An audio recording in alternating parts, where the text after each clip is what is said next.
señores, muchas gracias por estar nuevamente el día de hoy con nosotros. Martes 22 de agosto y mire usted que hemos empezado desde las 8 de la mañana con pues una presentación ahí en el Congreso de Gerardo Ruiz Esparza. Los citaron a las 8 de la mañana, estaban ahí los diputados y los senadores.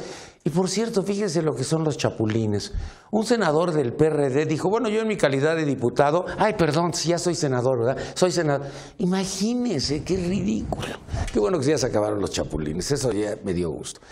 Pero ridículo, espantoso. Bueno, ¿qué pasó con Gerardo? Pues habló de 326 auditorías, habló del socavón, habló de la basura, habló de que estaban haciendo todas las correcciones y que realmente, pues la alcantarilla era la culpable, carajo.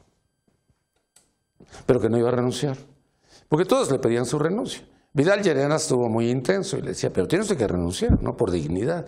No, no tengo que renunciar porque eso no está en mi, esta no es mi decisión, es decisión de otra persona. Y su jefe no lo va a soltar. Pues ¿cómo lo va a soltar si es el que maneja todo el negocio? Digo, todo el asunto este. Perdón.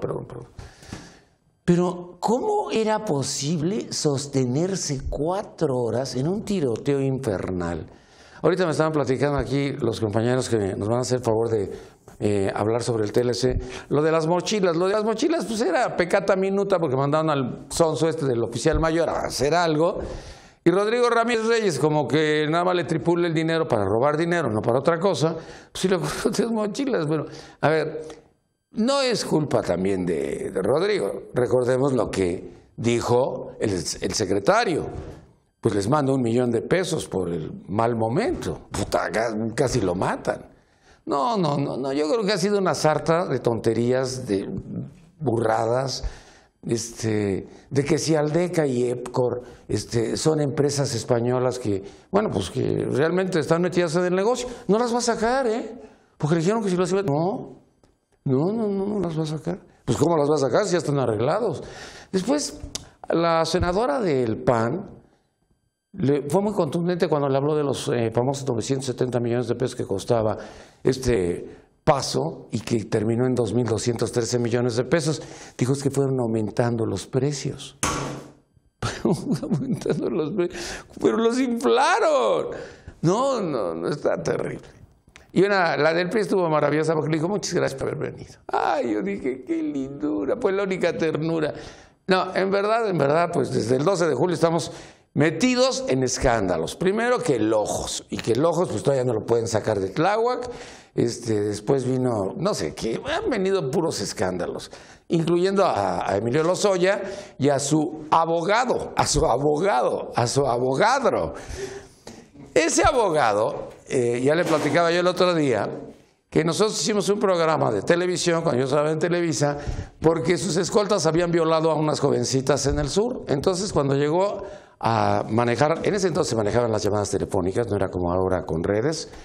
Llegó y dijo, yo voy a controlar las llamadas telefónicas y te las voy pasando. Le dije, no, aquí no controlas nada, te sales porque tú eres el procurador, tú allá afuera. Esto es Televisa. Y se enfureció.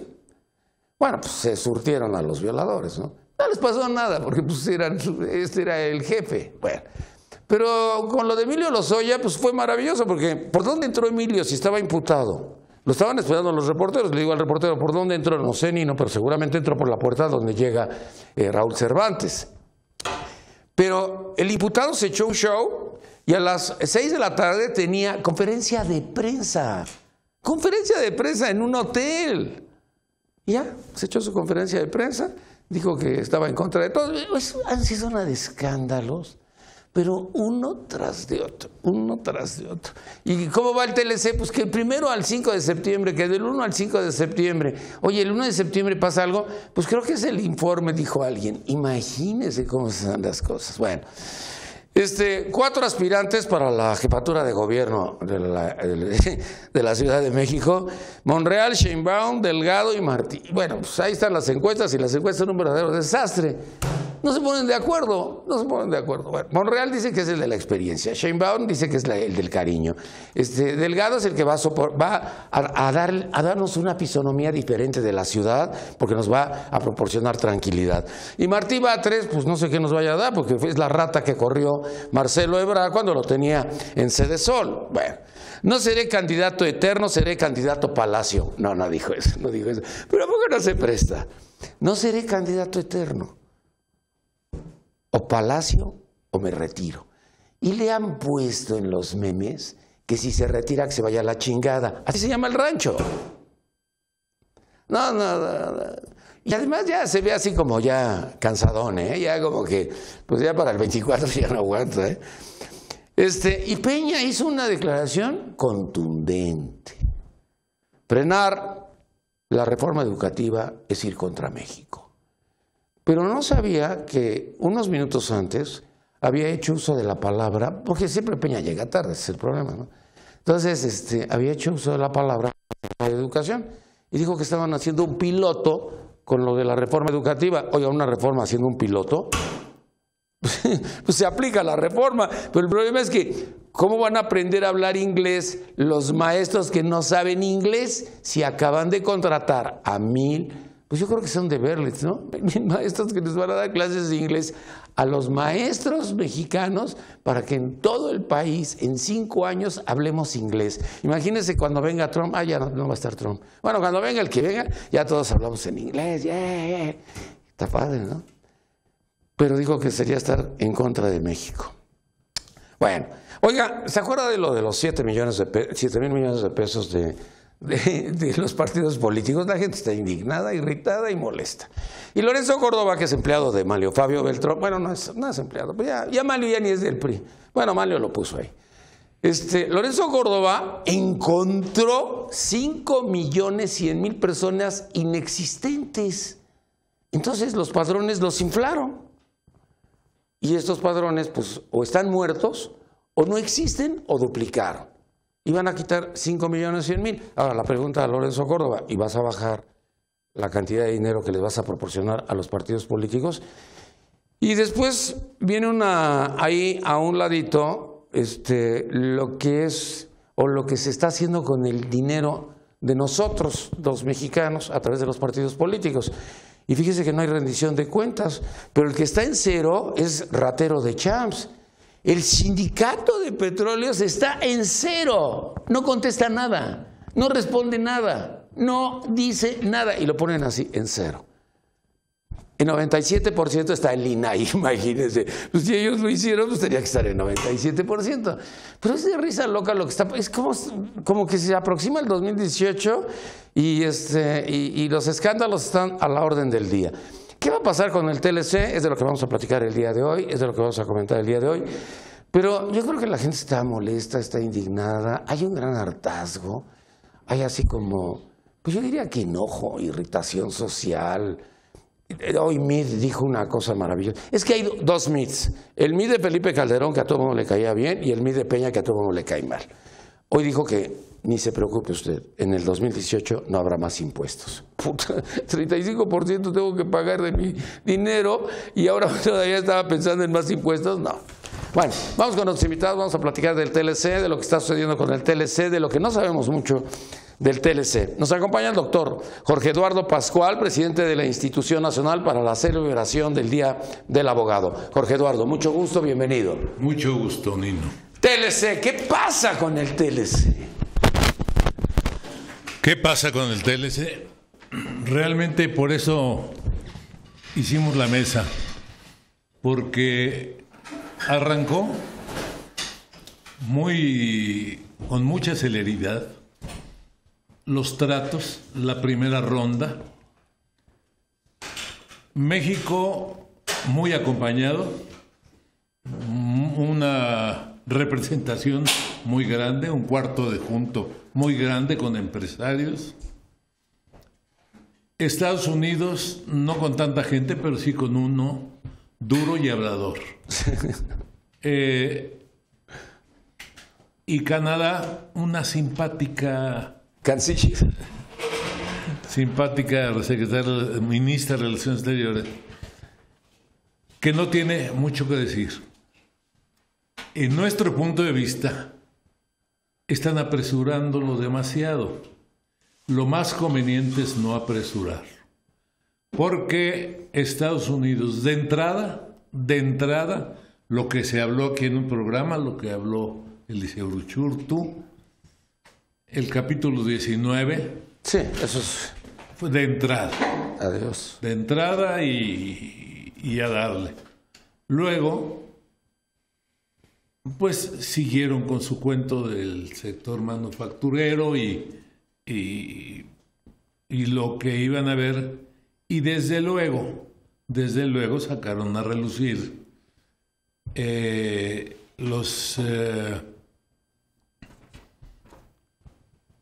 salarios.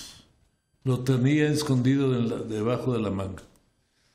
Homologar salarios de mexicanos con estadounidenses o con gente que trabaja en Estados Unidos o con alguna gente que trabaja en Estados Unidos, porque los mexicanos que trabajan en el campo de Estados Unidos no tienen salarios homologados. Claro. Entonces tenemos trabajadores en los Estados Unidos de $27 la hora, cuando aquí los tenemos de 80 pesos con 4 centavos. 2 pesos, 2.1. ¡Diarios! Diarios. Entonces, el homologar salarios, si se llegara a homologar los salarios, pues resulta que no tenemos nada que ganar, todo que perder. Se acaban las manufacturas en México. Por tanto, el señor Trump, tenemos la esperanza que ya que se quedó sin Bannon y sin todos aquellos con los que comenzó. No, le queda uno, ya votó a 4, pero le queda uno. Le queda uno. Y no tarda mucho. Pero le quedan 2, otros 2. Ivanka y el marido. Eso no creo que los pueda correr, que los quiera correr. Pero de todas maneras, a mí me da la impresión que si vamos retrasando y no apresuramos tanto la discusión, las rondas, podemos llegar a un diciembre, un enero tranquilo, en la paz de que Peña se irá, de que a lo mejor Trump se va.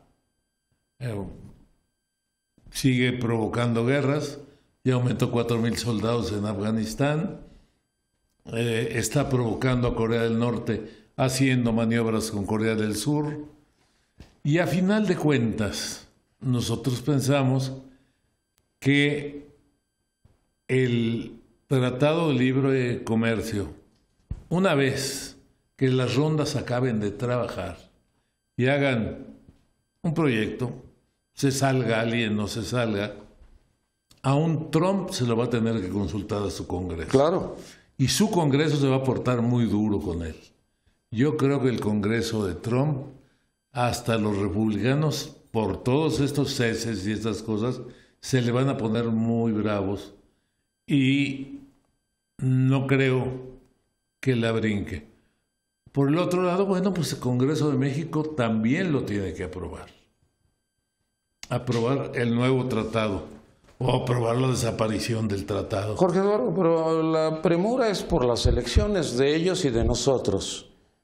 Eso es lo que las de nosotros, han mencionado. Fundamentalmente las de nosotros, que son las que se acercan y que habrá de cambiar. Ellos también tienen Congreso el otro año. Habrá de cambiar de presidente, en el que estamos aquí en México en una expectativa brutal. Frente Amplio o coalición, son nuestros dos caminos. Hay un Frente Amplio con gentes muy talentosas. De todos los partidos. De todos, hasta Mancerita. Mancerita con su Metrobús de Reforma y sus... Está bonito, eso me gusta. No me he subido, pero porque no he podido, pero sí me gusta. Aunque se atore. Dicen que cómo se van a subir los limpiavidrios. Sí, está difícil. No, lo difícil es que tienes que subirte agachado. Bueno, ya. Entonces, Frente Amplio. Frente Amplio o coalición. Muy bien. También nos acompaña el día de hoy el licenciado Gustavo Uruchurtu. Él es maestro y catedrático en la Facultad de Derecho y negociador del TLC. Gustavo, mucho gusto, bienvenido. Muchas gracias, Nino. Buenas tardes. Bueno, fue una semana de mucha expectativa, un fin de semana de mucha expectativa, se esperaban muchas cosas. Yo creo que mucha gente se espera muchas cosas. La verdad es que en la práctica no era tanto, sino realmente algunos puntos importantes que fueron los que fueron liberando, como esta cuestión de los salarios, la cuestión de querer bajar el déficit de alguna manera artificial. Esto del capítulo 19, la verdad es que para mí no es una sorpresa. No, todo el mundo lo había dicho. Ahorita les estaba yo platicando que desde hace muchos... A mí me tocó negociar el capítulo 19 y se los decía... Y eso fue hace 23 años. Y desde hace años que empezó el movimiento de renegociación del tratado, hace unos 6 años que hubo el movimiento del campo no aguanta más que una renovación, les decía, no abran el TLC porque el primer capítulo al que le van a tirar es al capítulo 19 y ahí está, es el que no se quiere. Pero bueno, hay mucha presión por parte de Canadá también para que no se elimine, porque para ellos es muy muy importante, de la misma manera que es importante para nosotros. La parte de reglas de origen, que no me quiero yo meter mucho porque el especialista en reglas de origen es Jorge, sí, pero también las reglas de origen es otra cuestión. Y ahorita que comentábamos sobre la cuestión de laboral, pues es muy fácil resolver la parte laboral del aumento de salarios, que se quite la frontera y podamos ir libremente a buscar trabajo a Estados Unidos y poco a poco se irá ecualizando en los dos lados. ¿Tú quieres que nos declare la guerra a Puerto Rico porque nos convirtamos en Estado confederado? Sí, entonces se le viene abajo su idea del muro, porque entonces ya el muro sale sobrando. Hoy, si escucharon ayer o vieron la televisión, hoy va a estar en la frontera. Sobre qué es lo que va a tratar y lo que va a acordar, dice que lleva ya su guión, pero que si se le baja el público, el muro y levanta a la gente inmediatamente.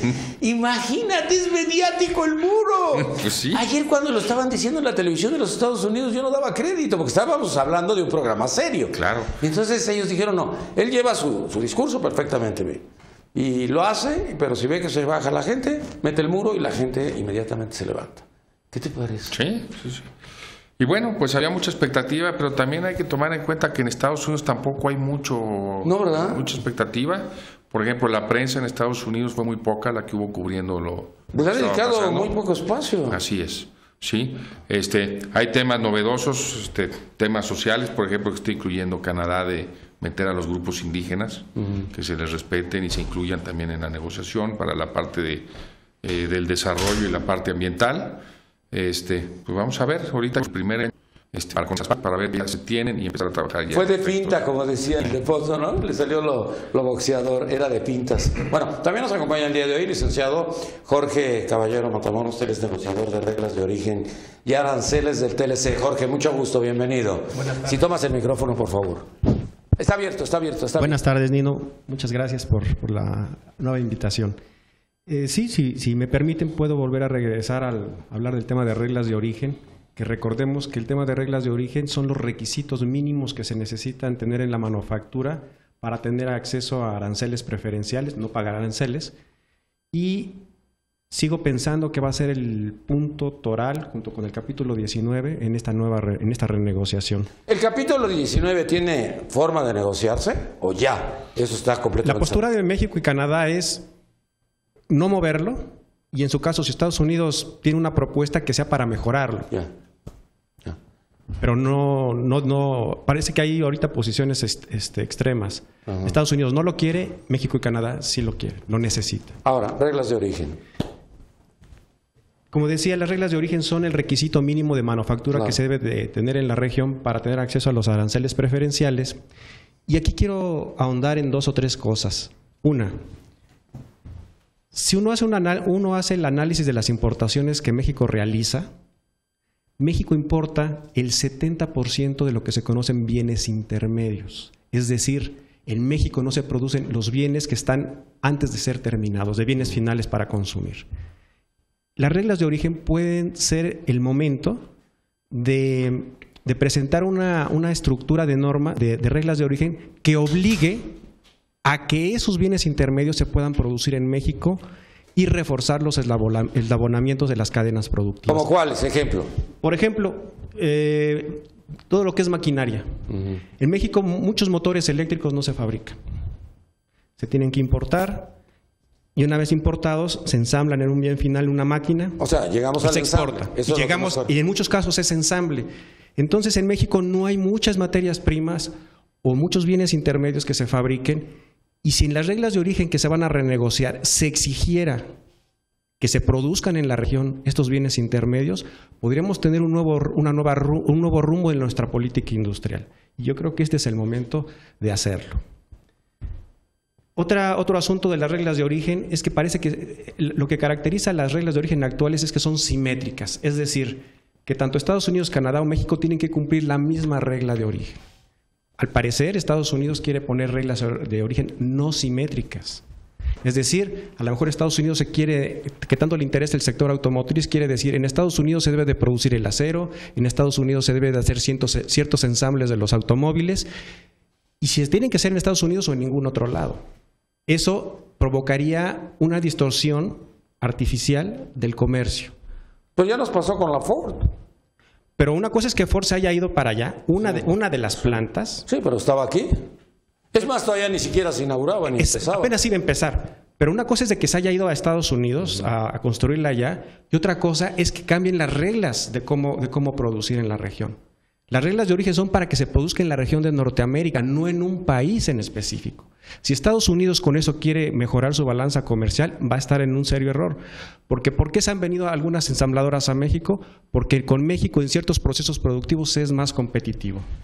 El CEO de Ford, cuando lo entrevistan, dice, hace 37 años nosotros decidimos México, escogimos y elegimos México por lo barato que era la mano de obra.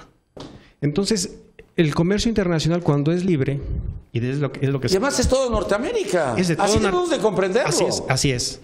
No hay que perder de vista el concepto de Norteamérica. Es de todos nosotros, de los tres. Y si Estados Unidos quiere que ahora en lugar de ser los tres, sea principalmente de manera artificial, las inversiones no se van a ir a Estados Unidos por decreto. Claro. Y eso va a ser un gran error. Y para hacer estas cosas, esta reestructuración de reglas de origen, para hacerla correctamente y que se refleje los verdaderos desarrollos tecnológicos que hay en los tres países, se requiere de hacer un estudio de caso por caso, sector por sector, y eso no se puede hacer, en mi opinión, en 7 rondas de negociación. ¿Qué tanto han ayudado los del cuarto de al lado, los empresarios?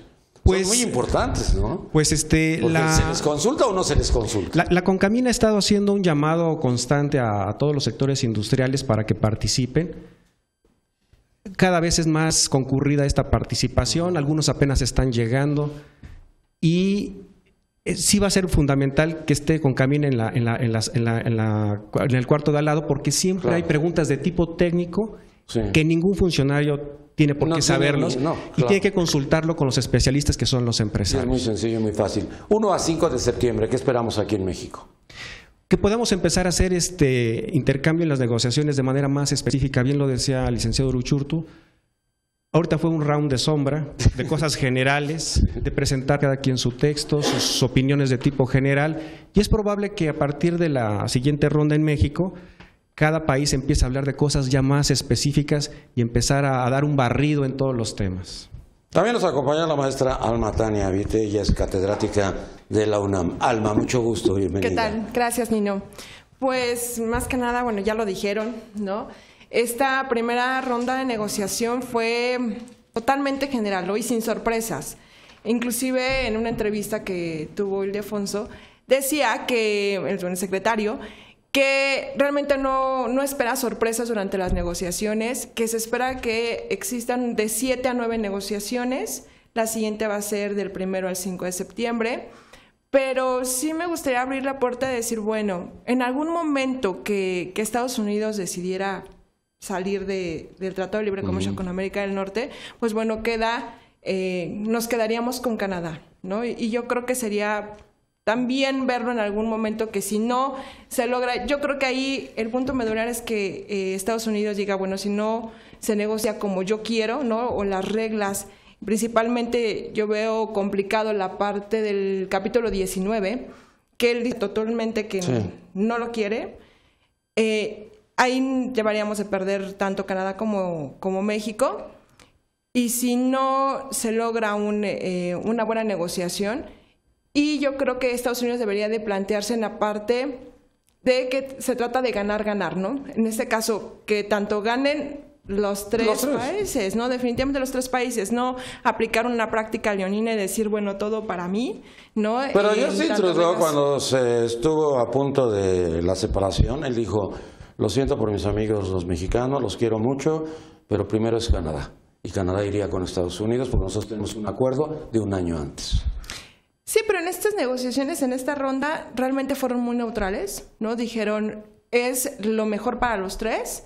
Y sí hubo un cierto acercamiento con México y decir, bueno, vamos en esta negociación. Porque ellos trabajaron juntos, la canciller, la simpática, trabajó junto con Ildefonso en el pasado.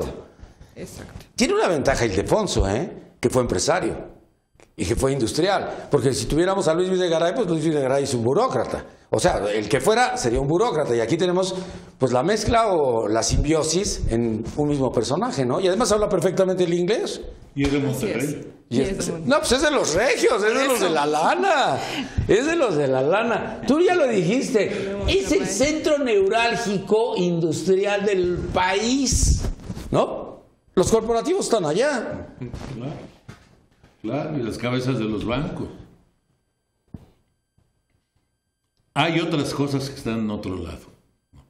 Como decía hace rato del plátano de Chiapas, Estados Unidos consume todo el mango que se produce en México, el mango bueno, el que les sirve a ellos, el mango petacón, porque el Manila no se puede exportar.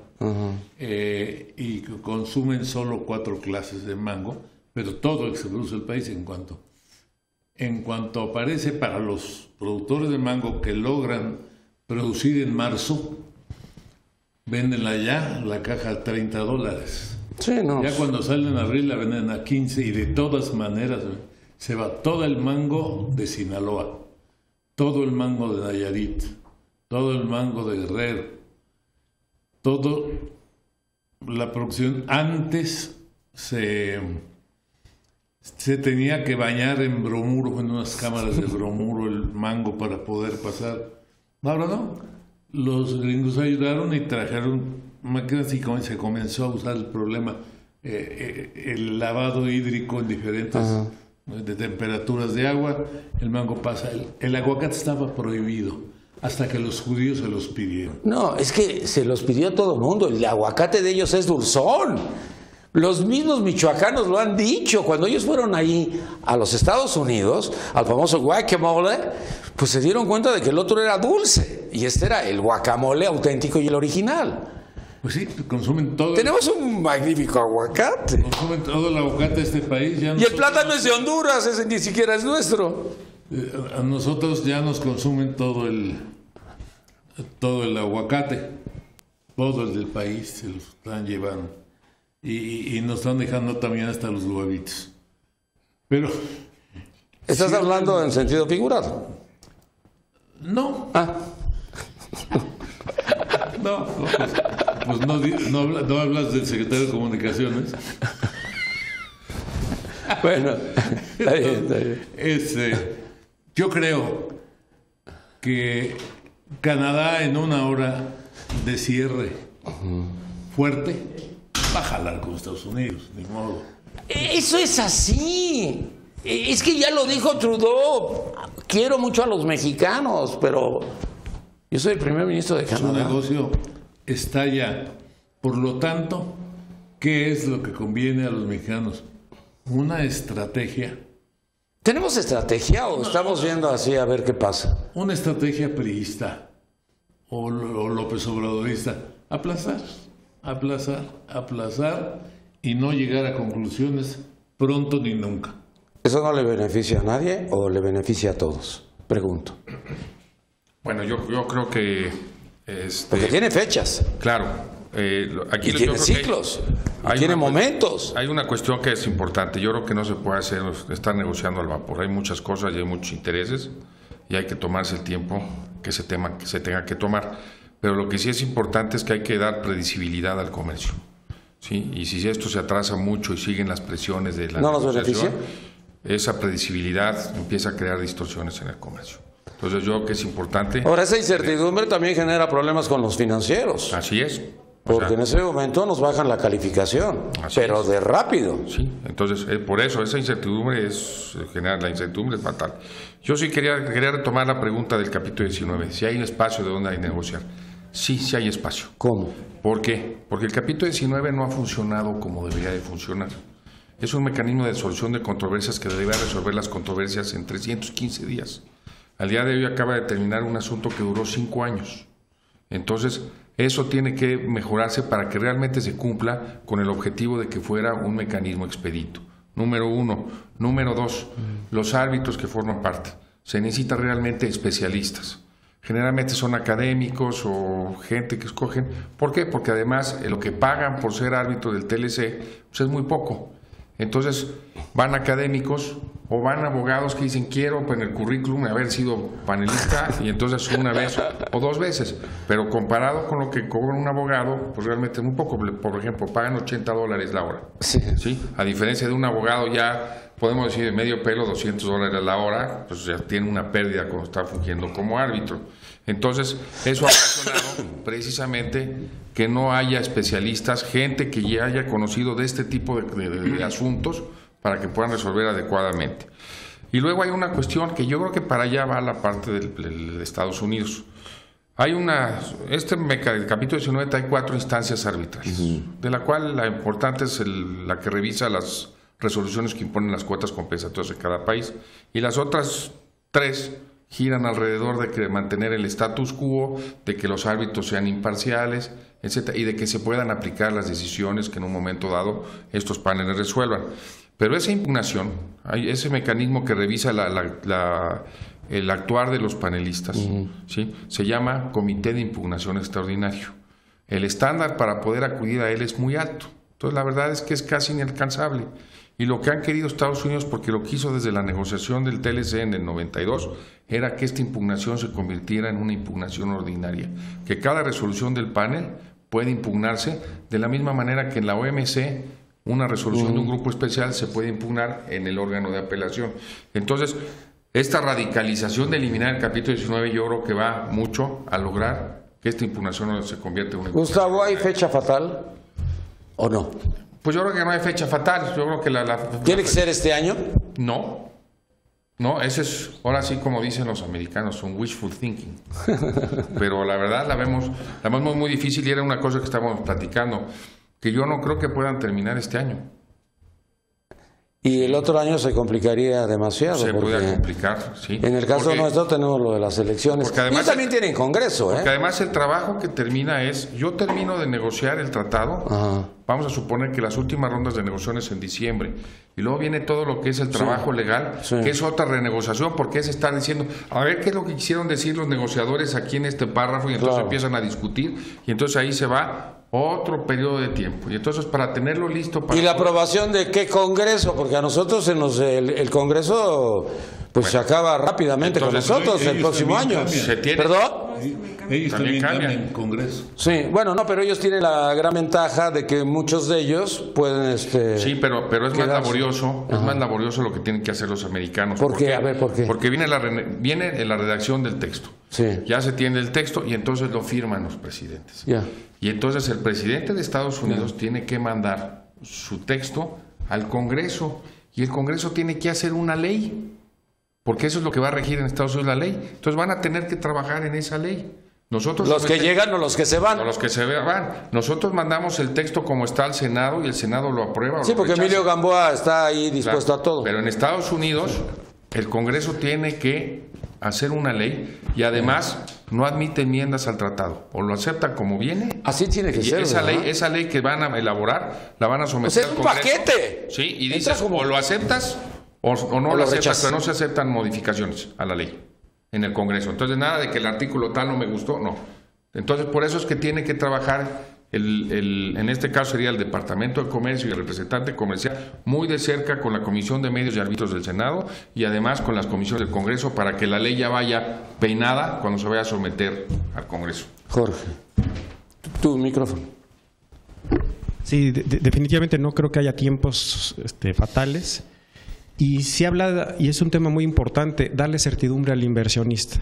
Sí, porque ellos ahorita están así con la duda. Y con todo y eso nos fue bien con las calificadoras, ¿eh? Y alguien dice, se debe de negociar rápido para que el inversionista sepa cuáles son las nuevas reglas. Claro.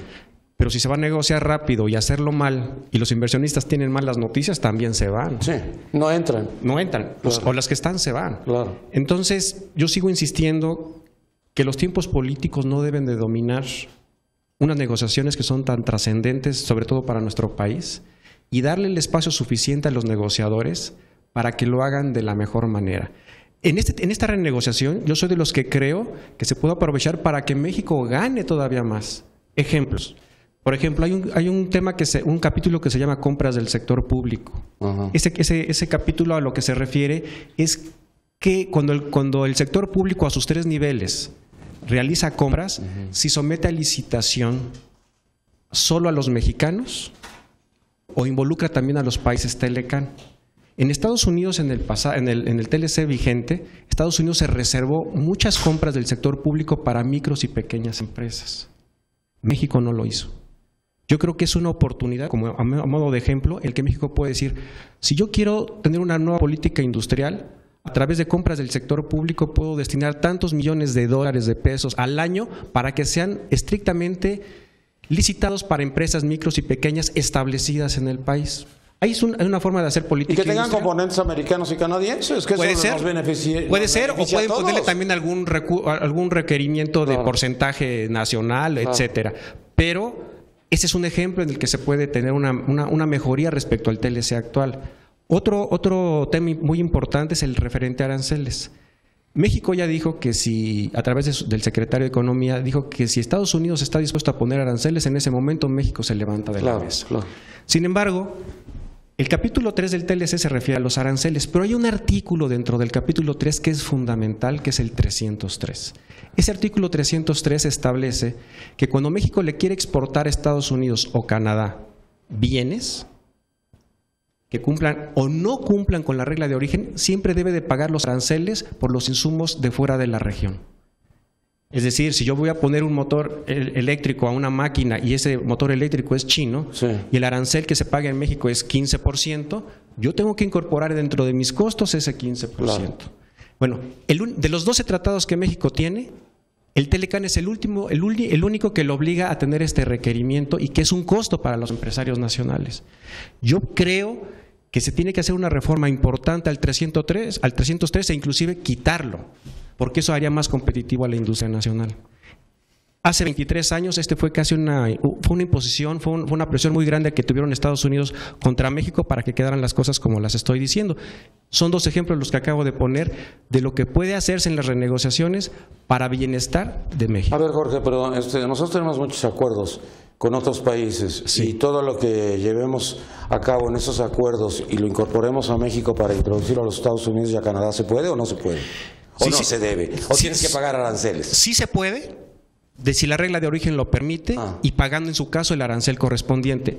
Otro ejemplo, hablo del mismo motor eléctrico. Sí, si ahora viene eso de es. Alemania Sí.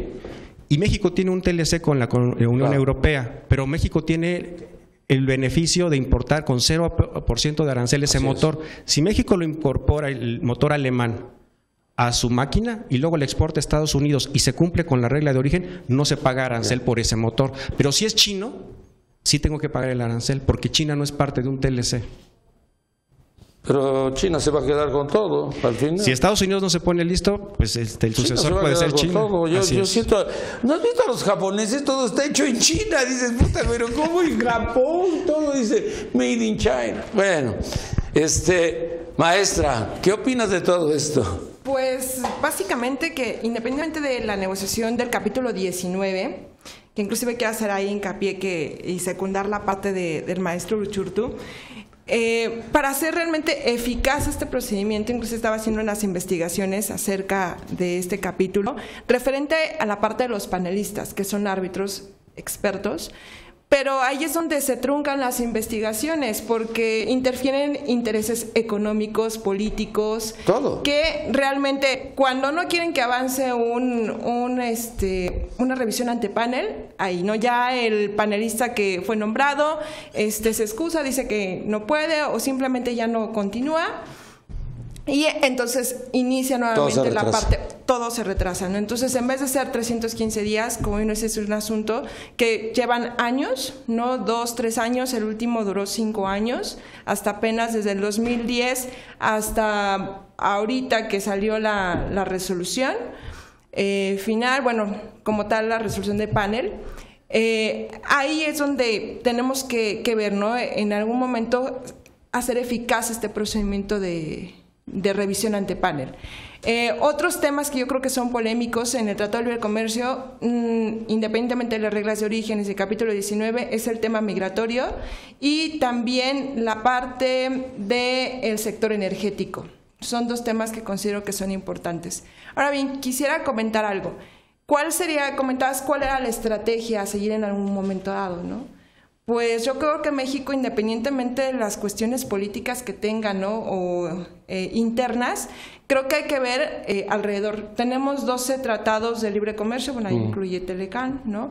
Con 46 países. Entonces, sería muchos ni siquiera los utilizamos. No, ¿por qué? Porque nos centramos están oxidados. Por comodidad con nuestro vecino, claro, ¿no? Con nuestros vecinos. Pero también hay que ver esta parte de que no son el único tratado de libre comercio. Afortunadamente creo que el tratado de libre comercio, con los 23 años que lleva, nos dio una carta como de recomendación para poder tocar puertas con otros países.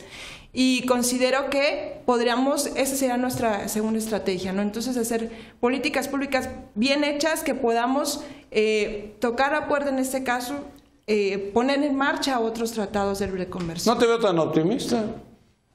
¿Estás optimista? Bueno, yo creo que México debe aprovechar sus oportunidades. La oportunidad que tiene en este momento México no solo es alargar, sino no dedicarle tanto espacio a la preocupación del Tratado de Libre Comercio de Norteamérica. Dejar ver sus relaciones con los otros países del mundo. Sopesarlas. Ampliarlas. Abrir discusiones de este tamaño con otra serie de países en el mundo. En este instante en que políticamente le es válido, porque México tiene una mejor imagen ante los países del mundo que Estados Unidos por Trump. A cualquier país del mundo no le agrada negociar estando Trump porque dudan de la eficiencia de este tratado y dudan de que cumpla su palabra. Cambia todos los días de ayudantes, de consejeros. De Twitter. Entonces, realmente este momento debe ser aprovechado por México para iniciar otros diálogos con otras naciones y hacer sentir a los Estados Unidos que podemos robarles las oportunidades. Bueno, vamos a las conclusiones, si eres tan amable, licenciado Gustavo Uruchurtu, tu conclusión, tu comentario final. Yo creo que hay que esperar ahorita, yo creo que la siguiente... Esta, de 1 al 5. La del 1 al 5 va a ser importante porque ya vamos a empezar a ver ya más detalles, es muy importante. Esto que se acaba de mencionar el doctor también, quiero nada más retomarlo, tenemos muchos otros tratados de libre comercio y a lo mejor quizá esta es una coyuntura que estábamos esperando, que nos movieran todo el entorno. Sacarnos del sistema de confort en el que estábamos. Exactamente, sacarnos del área de confort y empezar a ver otras cosas que tenemos y aprovecharlas. Yo creo que eso es lo que tenemos que hacer. Además ya habíamos tenido el contacto con el TPP. O sea, tenemos el contacto con el TPP, ahorita se está también renegociando el tratado con la Unión Europea para profundizarlo. Entonces, pues hay otros esquemas que debemos aprovechar. Entonces yo creo que eso es lo que tenemos, aprovechar este movimiento que nos está sacando del área de confort para ver otras oportunidades. Aprovecharlo, pero ¿con quiénes? Porque los que están ya se van. Así es, pero ya se van, pero está el empresariado. El empresariado es el que tiene que ver. Ese es el que tiene que ver qué hacer. Muy bien, muchas gracias, licenciado Jorge Caballero. Conclusión, comentario final. ¿Cómo no? Sigo en la línea. Ejemplos de cómo se pueden aprovechar otros tratados que son en temas muy importantes. Vamos a hablar de dos productos agrícolas. maíz y trigo. Estados Unidos a lo mejor está muy confiado en que México no puede poner aranceles a la importación de maíz y trigo estadounidense porque somos altamente deficitarios. Y si ponemos un arancel alto, se encarece el valor de estos productos y se nos encarece la comida. Entonces Estados Unidos a lo mejor puede decir, mira, nos puede amenazar mucho México, pero nos necesita, así es de que no puede poner aranceles. El secretario ya lo dijo en alguna entrevista y dijo al respecto, miren, para que Estados Unidos me crea que sí le puedo poner aranceles si se portan duros con uno, ¿puedo yo traer maíz o trigo de Argentina o de Brasil? Ya se había traído en alguna ocasión. Pero el tema es que hay aranceles contra ellos. Pero a lo mejor yo los puedo quitar para favorecer las importaciones de países de Sudamérica. Y así se pueden hacer con otros productos, Los productos electrónicos o eléctricos que pueden venir de Asia a buenos precios, se pueden quitar aranceles y Argentina, cuando salió su canciller, dijo inmediatamente, nosotros los apoyamos y les damos trigo y les damos maíz. Claro. Ahora que se había puesto se había complicado todo con la llegada de Trump, dijeron los argentinos, nosotros los apoyamos. Sí, el tema es que los agricultores mexicanos no quieren eso. Claro. Esa es una situación compleja para el gobierno, cómo manejarla, pero eso no quiere decir que no se pueda hacer. Y Estados Unidos debe tener claro que México tiene alternativas. A través de su red de tratados o de políticas arancelarias que van dentro de la OMC y que son de carácter general. Entonces México no está necesariamente casado y que sin Estados Unidos me muero. Yo no creo en eso. Eso ya fue hace 23 años. Eso fue hace 23 años. Maestra Alma Tania Vite, catedrática de la UNAM. Conclusión, comentario final. Conclusión. Yo creo que hay que poner atención. Si se logran las negociaciones, también hay otro punto que considero importante. No perdamos de vista que para México un tratado internacional rige de manera federal, de manera general. Y para Estados Unidos es un acuerdo. ¿Qué significa? Que no tiene el mismo valor. Entonces, por muchas negociaciones que en algún momento dado se lleven a cabo, tiene que tener un tratamiento especial que para que rija en todo Estados Unidos tiene que haber un tratamiento de una Implementation Act que tiene que llevarse a cabo con su Congreso de la Unión, con su Congreso, para que pueda ser aplicado de manera general. Actualmente el tratado como rige, para ellos sigue siendo un simple acuerdo y para nosotros es de aplicación general. Entonces puede ser que se lleguen a buenas negociaciones, pero en las que nos quieran truncar y que nos digan, bueno, sí, accedemos, que en algún momento ya dentro de su aplicación nos den, en este caso, pues bueno, con una puerta y nos digan, bueno, para nosotros recuerden que es un acuerdo y estos puntos son los que nosotros podemos llevar a cabo. ¿A ellos les conviene darnos el portazo? Creo que a nadie, ni a nosotros ni a ellos. Creo que no. Creo que nos beneficia a todos. Nos beneficiaría a todos, pero en algún momento... Y Trump no está en su mejor momento. No está en su mejor momento, pero ahí sí reitero... Y en el peor. Me encantas.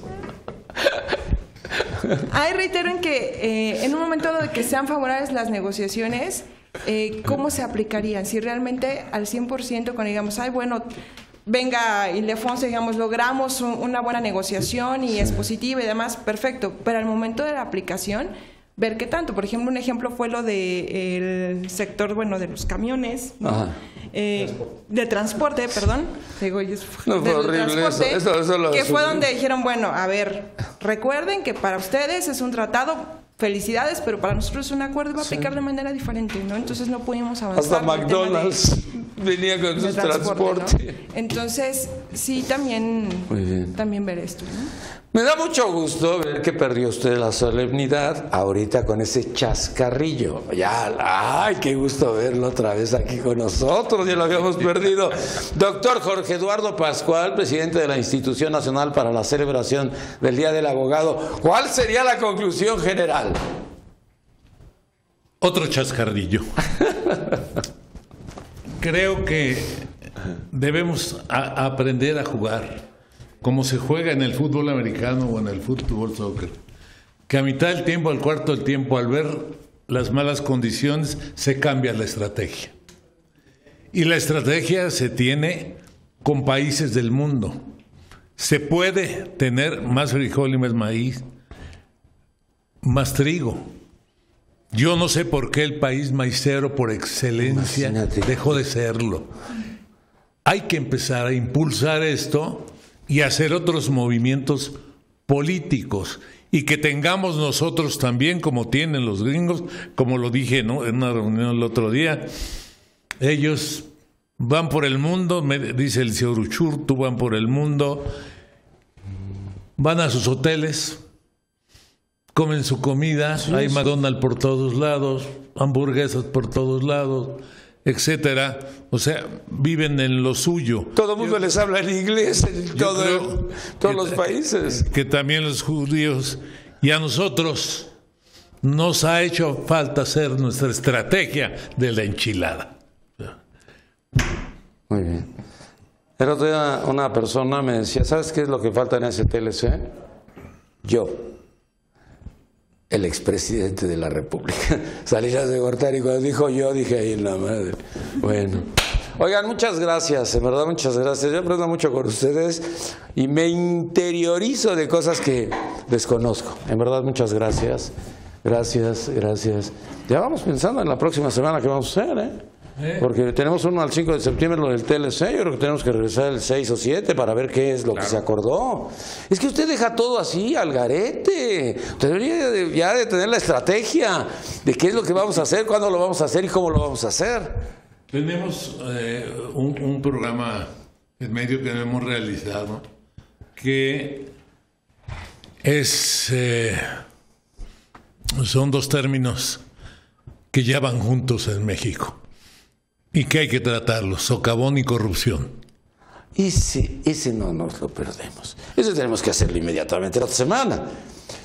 Es que estamos en el socavón todos. ¿Cómo es posible que la alcantarilla sea la culpable de todo lo que sucedió y todo lo que pasó? Imagínate a Juan Mena papá y a Juan Mena hijo muriéndose porque pues la alcantarilla fue la culpable. Es que la alcantarilla es la corrupción de este país.